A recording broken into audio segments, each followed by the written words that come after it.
She was rejected on a blind date. Humiliated, left alone in a crowded restaurant while everyone around her celebrated love. But then, a single father walked over to her table and asked her something that changed everything. In one evening, Ryan showed her what real connection felt like. He made her laugh. He made her hope. He even asked her to marry him someday.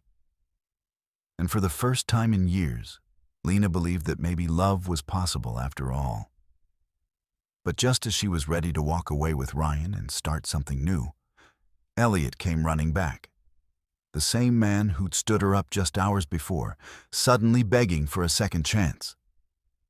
Now Lena stands in that parking lot, caught between two men and two completely different futures.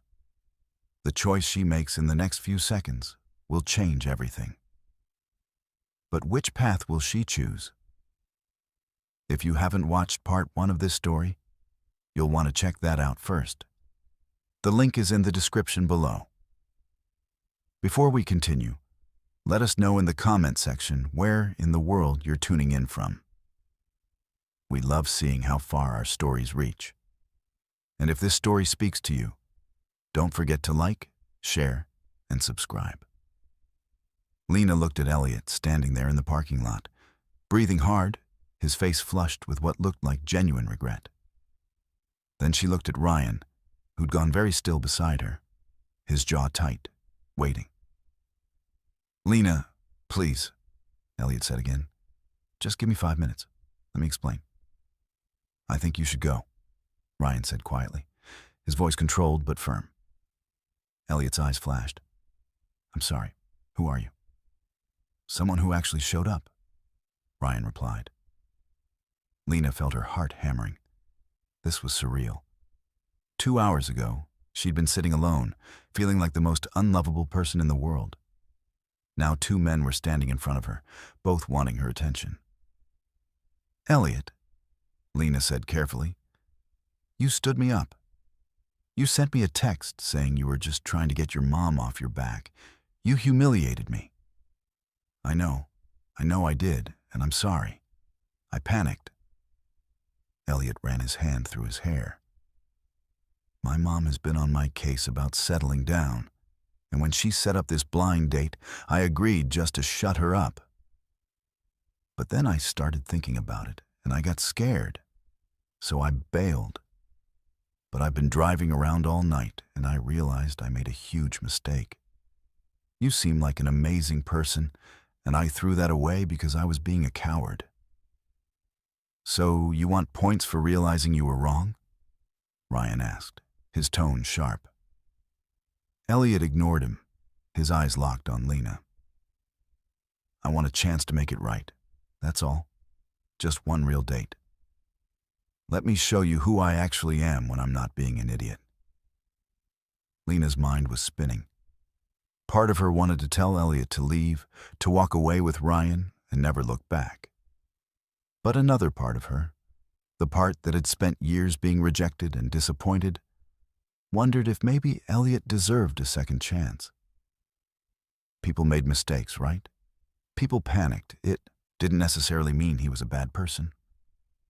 "Lena," Ryan said softly, and when she looked at him, his eyes were sad. "You don't owe him anything. You know that, right?" "I know," she whispered. "But if you want to hear him out, I understand. I'll step back." Ryan's voice was steady, but she could hear the pain underneath. "I just want you to be happy, whatever that looks like." And that, more than anything Elliot had said, nearly broke her heart. Because Ryan wasn't fighting for her with aggression or demands. He was giving her space to choose. He was putting her needs before his own. "Can I think about it?" Lena asked, looking between them. Elliot's face fell slightly, but he nodded. "Yeah, of course. Can I at least give you my number? My real number, not the one my mom gave you." Lena hesitated, then pulled out her phone. Elliot rattled off his number, and she saved it without calling it. "Thank you," Elliot said. "I really am sorry, Lena. I hope you'll give me a chance to prove it." He glanced at Ryan one more time, then walked back toward the restaurant. The silence that followed felt heavy. Ryan stood there, hands in his pockets, looking at the ground. "I should go," Lena said quietly. "This is all a lot to process." Ryan looked up at her, and the vulnerability in his eyes made her chest ache. "For what it's worth, tonight meant something to me. Something real. But I'm not going to pressure you or tell you what to do. You have to figure out what you want." "Ryan, it's okay." He stepped closer, close enough that she could smell his cologne, see the flecks of gold in his brown eyes. "Just promise me you'll think about what we talked about in there, about taking chances, about not settling for less than what you deserve. I promise." Ryan smiled, but it didn't reach his eyes. He reached out and gently squeezed her hand just once, and then he let go and walked toward his own car. Lena stood there alone in the parking lot, watching both men drive away in opposite directions. And she had no idea which one she was supposed to follow. She drove home in a daze, her mind replaying the entire evening on a loop. Ryan's kindness, his honesty, the way he'd shared his grief and his hope, the way he'd looked at her like she mattered. But then there was Elliot, who'd come back, who'd apologized, who'd admitted his mistake and asked for another chance. When she got home, she found Maya sitting on her couch, a bottle of wine already open. "I used the spare key," Maya said by way of greeting. "You texted me that you got stood up, and then you went radio silent for 3 hours. I was worried you'd done something dramatic, like joined a convent." Lena dropped her purse on the table and collapsed next to her best friend. "It's so much worse than that. Worse than a convent. Did you join a cult? I think I might be in love with a man I met 2 hours ago." Maya's eyes went wide. "Okay, you need to start from the beginning. Right now." So Lena told her everything. About sitting alone at the restaurant, feeling humiliated and defeated. About Ryan walking over and asking to join her. About their conversation, the connection, his proposal. And then about Elliot showing up in the parking lot. When she finished, Maya was staring at her with her mouth open.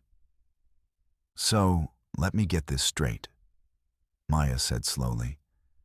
"The guy who stood you up came crawling back, and the amazing widower who proposed to you just let you walk away. He didn't just let me walk away. He gave me space to choose. Which is somehow even more romantic." Maya poured them both more wine. "Okay, here's what I think. Elliot is a coward who only came back because his guilty conscience got the better of him. Ryan is a genuine, emotionally mature man who's dealt with real loss and knows what he wants. But what if Elliot really does deserve a second chance? What if he was just scared and made a mistake?" "Lena." Maya grabbed her hand. "You spent one evening with Ryan, and you felt more than you felt with anyone in years. That's not nothing. That's everything." Lena knew Maya was right. But there was a voice in the back of her head, small but persistent, that wondered if Ryan was too good to be true. If maybe his life was too complicated, too heavy with grief and responsibility. If maybe Elliot's simpler, lighter presence was actually what she needed. Her phone buzzed. A text from an unknown number. "Thank you for listening tonight. I know I don't deserve it, but I really would like to make this up to you. Dinner tomorrow? My treat. I promise I'll actually show up this time. Elliot." Before she could respond, another text came through. This one from Ryan. "Made it home. Mia's asking about the nice lady I met at dinner. I told her you were special. She says if you're special, I shouldn't let you go. Smart kid. Sleep well, Lena." Lena stared at both messages, her heart pulling in two different directions. Maya looked over her shoulder and whistled low. Girl, you've got a choice to make. And the worst part was, Lena had no idea which choice was the right one. Lena said yes to both of them. It wasn't her proudest moment, but she couldn't bring herself to say no to either one. Not yet. Not until she figured out what she was actually feeling. She texted Elliot back first. Okay, dinner tomorrow, but you get one shot at this. His response came immediately. That's all I need. I'll pick you up at 7. Wear something nice. Then she stared at Ryan's message for a long time before finally typing, Tell Mia she's very smart, and tell her I think you're pretty special too. Ryan's response took longer. She wants to meet you. No pressure, but if you're free this week, maybe coffee? She's been asking me all about you since I got home. Lena's heart squeezed. A 5-year-old wanted to meet her. That felt significant, real, like stepping into something that mattered. I'd love that, she typed back. Maya watched her with raised eyebrows. Please tell me you're not going to date both of them. I'm not dating either of them. I'm just exploring my options. Lena, I know, but I need to be sure, Maya. What if I choose wrong? What if you're so busy trying not to choose wrong that you lose the right one? That thought kept Lena up most of the night. The next evening, Elliot picked her up in a sleek black Mercedes. He was dressed in an expensive suit, his hair perfectly styled, and he held a bouquet of roses that probably cost more than her weekly grocery budget. For you, he said with a smile that was all charm, as an apology for being the world's biggest idiot. These are beautiful, Lena said, taking them. Let me just put them in water. We're running a bit behind, Elliot said, checking his watch. Our reservation is for 7:30. Can you do it when we get back? Lena hesitated, then nodded. She set the roses on her kitchen counter and grabbed her purse. Elliot took her to Giovanni's, an upscale Italian restaurant downtown where the cheapest entree cost $50. The maitre d' greeted Elliot by name and led them to a prime table by the window. I come here a lot for business, Elliot explained as they sat down. The veal is incredible. Throughout dinner, Elliot talked about his job in finance, about his condo in the nice part of town, about his recent trip to Cabo, about his plans to buy a vacation home in Aspen. He asked Lena about herself occasionally, but mostly in ways that circled back to him. So, you're a kindergarten teacher? That's sweet. I couldn't do it. Dealing with kids all day would drive me crazy. I need intellectual stimulation, you know? That's why I love my job. Every day is a new challenge, a new deal to close. Lena smiled and nodded, but something felt off. The conversation felt like a performance, like Elliot was selling her something rather than getting to know her. When the check came, Elliot made a show of pulling out his platinum credit card. Don't even think about it. Tonight's on me. It's the least I can do after what I put you through. On the drive back to her apartment, Elliot reached over and took her hand. So, what do you think? Are we good? Can we do this again? It was a nice dinner, Lena said carefully. Nice? Elliot laughed. Come on, Lena. That was more than nice. Giovanni's is one of the best restaurants in the city. I pulled strings to get us that table. I appreciate it. I really do, but what? Elliot's smile faded slightly. Is this about that guy from last night? Ryan? Lena didn't answer, which was answer enough. Elliot pulled up to her building and put the car in park. Look, I get it. He swooped in when you were vulnerable, played the hero. But Lena, be realistic. The guy's a single dad with a dead wife. That's a lot of baggage. You really want to sign up for that?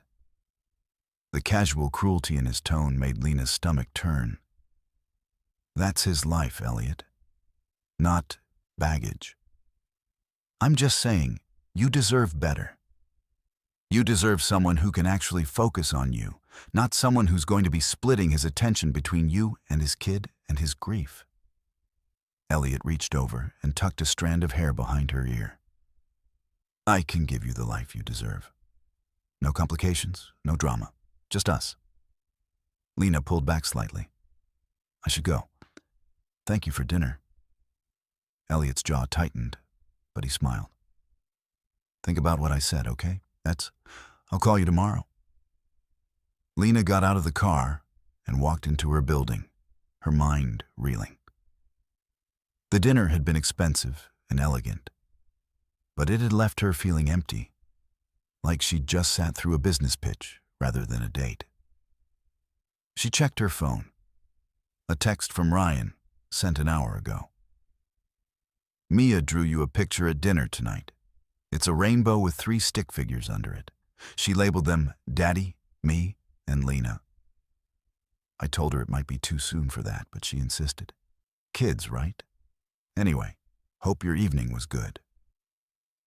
Attached was a photo of the drawing. The 3 stick figures were holding hands, and there were hearts floating above their heads. Lena felt tears prick her eyes. She saved the photo immediately. Before she could second-guess herself, she called Ryan. He answered on the second ring. Hey, everything okay? Yeah, I saw Mia's drawing. It's beautiful. She spent 20 minutes on it. The rainbow had to be perfect. Ryan's voice was warm, gentle. She's really excited to meet you. She's already planning what she wants to show you. Apparently, you need to see her dinosaur collection. Lena laughed, and it felt good. Real. I'd love to see it. When are you free? Saturday. We could meet at the park near my house. There's a coffee shop nearby. Low pressure, I don't know. A chance for you to meet her, see if this is something you even want to pursue. I want to pursue it, Lena said before she could stop herself.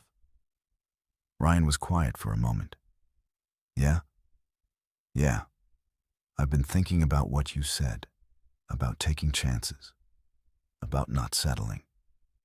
And I realized tonight that expensive restaurants and fancy cars don't mean anything if the person sitting across from you doesn't actually see you. Did something happen with Elliot?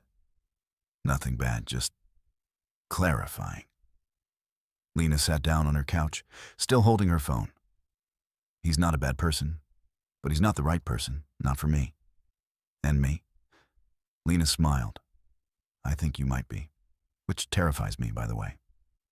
Ryan laughed softly. Welcome to the club. I've been terrified since the moment I walked over to your table.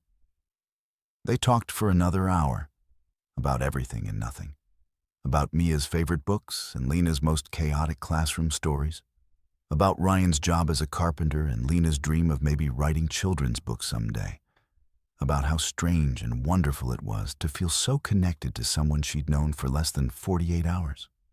When they finally hung up, Lena felt lighter than she had all day. But at 2 a.m, her phone rang. It was Ryan, and his voice was panicked. Lena, I'm so sorry to call this late, but I'm at the hospital. Mia collapsed. She's been sick on and off for a few months, but tonight it got bad. They're running tests now, and His voice cracked. I don't know what to do. I'm scared. Lena was already grabbing her keys. Which hospital? St. Mary's. But you don't have to. I'm coming. Just hold on, okay? I'm coming.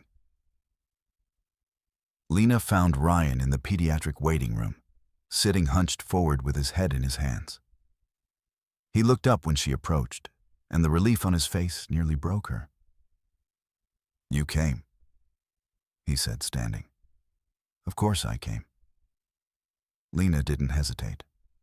She walked straight into his arms and held him tight. What did the doctors say? They're still running tests. Her fever spiked to 104 and she was barely conscious when I brought her in. Ryan's voice was rough, exhausted. They mentioned possible infections, maybe something with her immune system. I don't know. They're keeping her overnight for observation. Can I see her? Ryan nodded. She's sleeping now, but yeah, come on. He led her down the hall to a small room where Mia lay in a hospital bed that looked far too big for her tiny frame. She was pale with dark circles under her eyes, hooked up to monitors that beeped softly in the quiet room. Lena felt her throat tighten. This little girl who'd drawn her a picture just hours ago, who'd labeled her as part of their family, looked so fragile. Hey, baby, Ryan said softly, brushing Mia's hair back from her forehead. Daddy's here, and I brought someone to meet you. Mia's eyes fluttered open. They were glassy with fever, but when she saw Lena, she smiled weakly. Are you Lena? I am. Lena moved closer to the bed, her heart aching. Your dad told me you drew me a picture. It was the most beautiful rainbow I've ever seen. I made you part of our family, Mia said, her voice small and tired. Is that okay? Lena glanced at Ryan, who was watching her with an expression she couldn't quite read. Then she looked back at Mia and took her small hand. That's more than okay, sweetheart. That's wonderful. Mia's smile grew a little wider. Good. Because Daddy needs someone. He gets sad sometimes when he thinks I'm not looking. Mia, Ryan said gently, but his voice was thick with emotion. It's true. Mia looked at her father. Mommy told you to be happy, remember? Before she went to heaven. She said you should find someone who makes you smile again. Ryan's eyes filled with tears. He nodded, unable to speak. I think Lena makes you smile, Mia continued. Then she looked at Lena. Do you like my daddy? Lena felt tears streaming down her own face now. I do, very much. Then you should stay. We need you. A nurse came in then to check Mia's vitals, and Ryan stepped out into the hallway with Lena. He wiped his eyes roughly, trying to compose himself. I'm sorry, he said. I shouldn't have called you. This is too much, too fast. You don't need to be dealing with. Stop. Lena put her hand on his chest. I'm exactly where I want to be. Do you hear me? This isn't too much. This is real. This is life. And I want to be here for it. Ryan stared at her. You barely know us. I know enough. I know that your daughter is the bravest, sweetest little girl I've ever met. I know that you're a father who would do anything for her. I know that in 2 days, you've shown me more genuine care than most people have shown me in 2 years. Lena took a shaky breath. And I know that when you called me tonight, scared and alone, my first instinct wasn't to run. It was to get here as fast as I could. That has to mean something. Ryan pulled her close, burying his face in her hair. It means everything. They stayed at the hospital all night. Lena sat in the uncomfortable chair next to Ryan, their hands intertwined, while Mia slept. Around 4 a.m, a doctor came in with results. It's a severe infection, the doctor explained. Her immune system has been compromised, likely from stress and not enough rest. We've started her on antibiotics, and she should start feeling better within 24 hours. But she needs to take it easy for the next few weeks.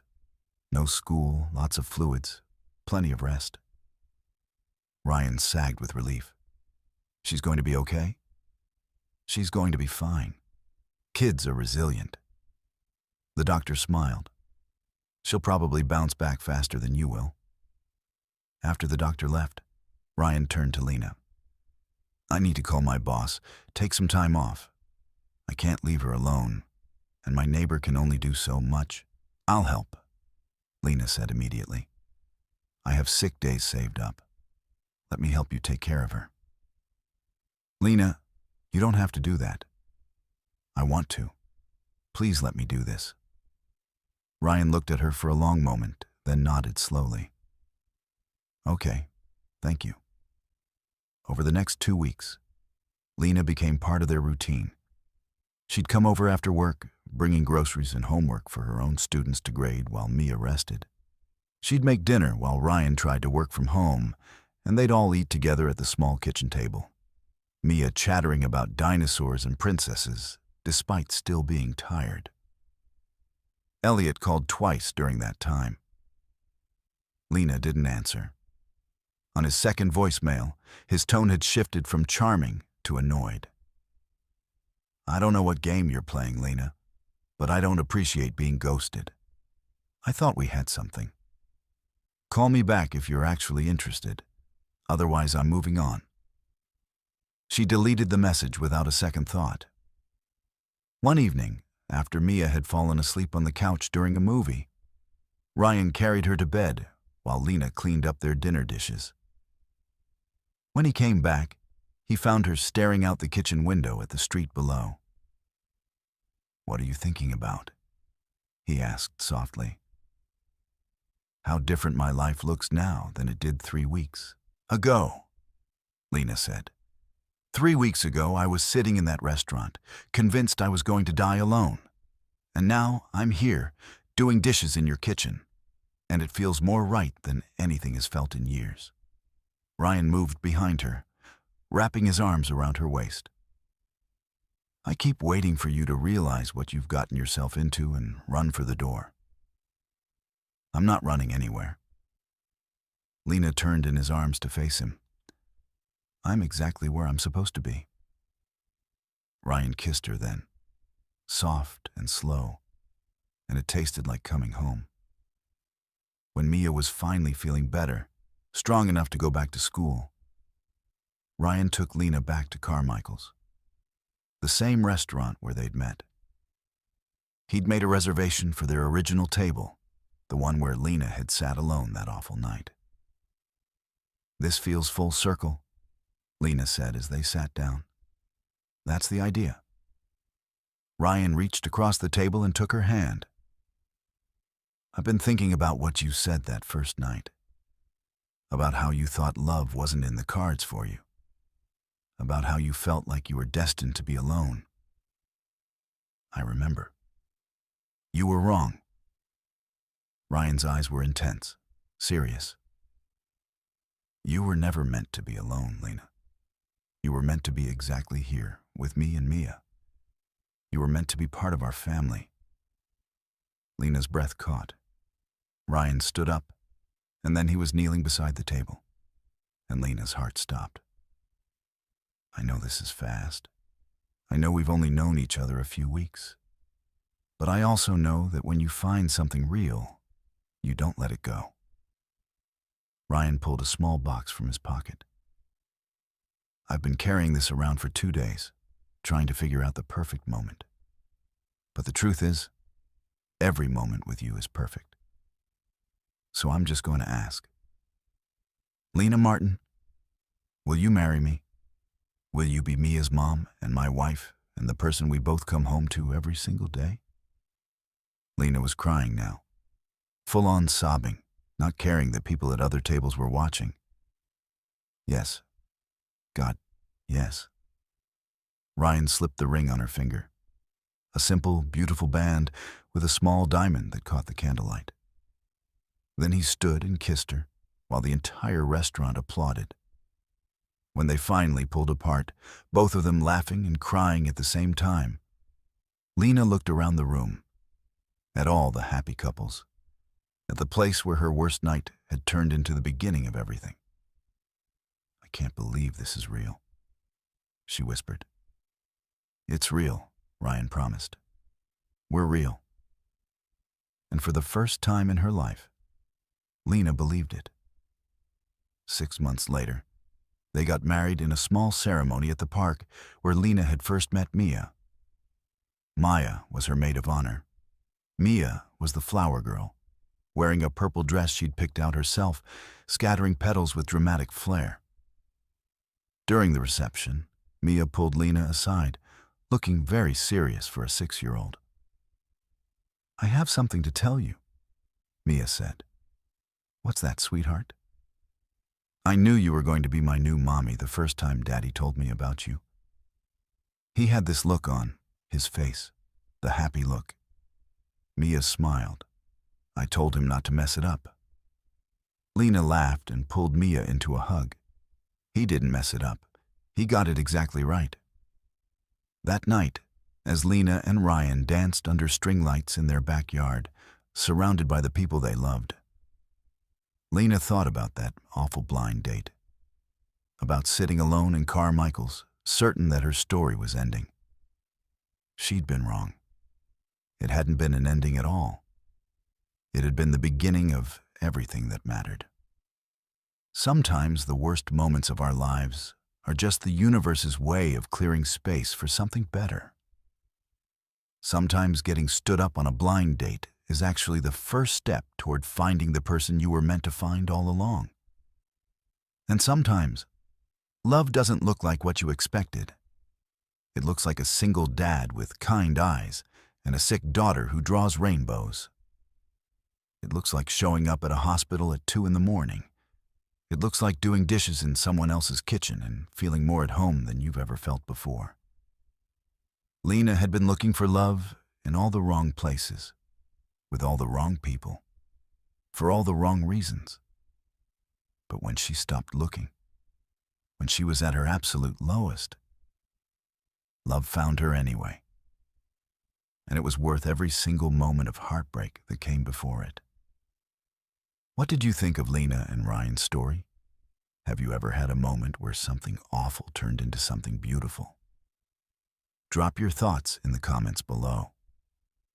And if this story touched your heart, make sure you like this video, share it with someone who needs to hear it, and subscribe to Soul Story for more tales that remind us that love always finds a way. Because sometimes, the best love stories start with the worst dates.